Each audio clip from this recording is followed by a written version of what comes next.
আসসালামু আলাইকুম। আশা করি সকলেই ভালো আছেন। নিয়মিত ভিডিও না দেওয়ার জন্য আন্তরিকভাবে দুঃখিত। ইনশাল্লাহ এখন থেকে নিয়মিত আপডেট দেওয়ার চেষ্টা করব। সারা দেশে 64 জেলায় 4,200টি পদ সারা দেশে 64 জেলায় 4,200টি পদে পুলিশে কনস্টেবল হিসেবে বিশাল নিয়োগ দিচ্ছে। সো বন্ধুরা, কি কি কোয়ালিফিকেশন থাকা জরুরি তা এই ভিডিওতে আমরা জানব। বয়স সীমা, শারীরিক যোগ্যতা, পড়াশোনা ও কি কি কাগজপত্র লাগতে পারে তার বিষয়ে আমরা আজকে জানব। তো বন্ধুরা চলুন শুরু করি। করার জন্য কি কি রিকোয়ারমেন্ট থাকতে হবে।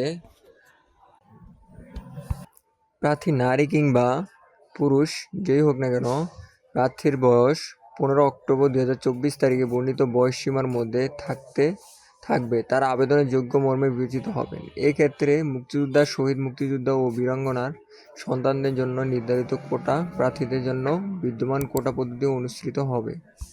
এখানে বলছে মূলত 15 অক্টোবর 2024 তারিখে আপনার বয়স 18 থেকে 20 বছরের মধ্যে হতে হবে, নতুবা আপনি আবেদন করতে পারবেন না। শিক্ষাগত যোগ্যতা, নারী কিংবা পুরুষ উভয়কেই এএসএসসি অথবা সমমান পরীক্ষা উত্তীর্ণ হতে হবে। জিপিএ 2.5 অথবা সমমান রেজাল্ট পেয়ে উত্তীর্ণ হতে হবে। এখন শারীরিক যোগ্যতা, যে কোনো বাহিনীতে আবেদন করতে আপনার শারীরিক সক্ষমতা, মেধা কোটার ক্ষেত্রে 5 ফুট 6 ইঞ্চি, মুক্তিযোদ্ধা ও বীরাঙ্গনার সন্তানদের এবং ক্ষুদ্র নৃগোষ্ঠী কোটার ক্ষেত্রে 5 ফুট 4 ইঞ্চি, প্রতিবন্ধী ও তৃতীয় লিঙ্গের কোটার ক্ষেত্রে বিধি অনুষ্ঠিত হবে।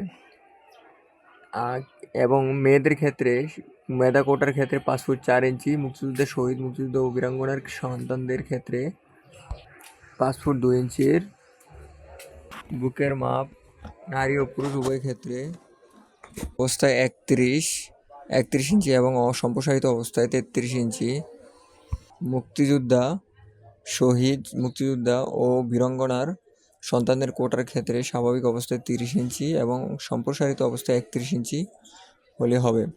ওজন, বয়স ও উচ্চতার সাথে বিএমআই অনুমোদিত হতে হবে। নারী ও পুরুষ উভয় ক্ষেত্রে দৃষ্টিশক্তি 6/6 হতে হবে।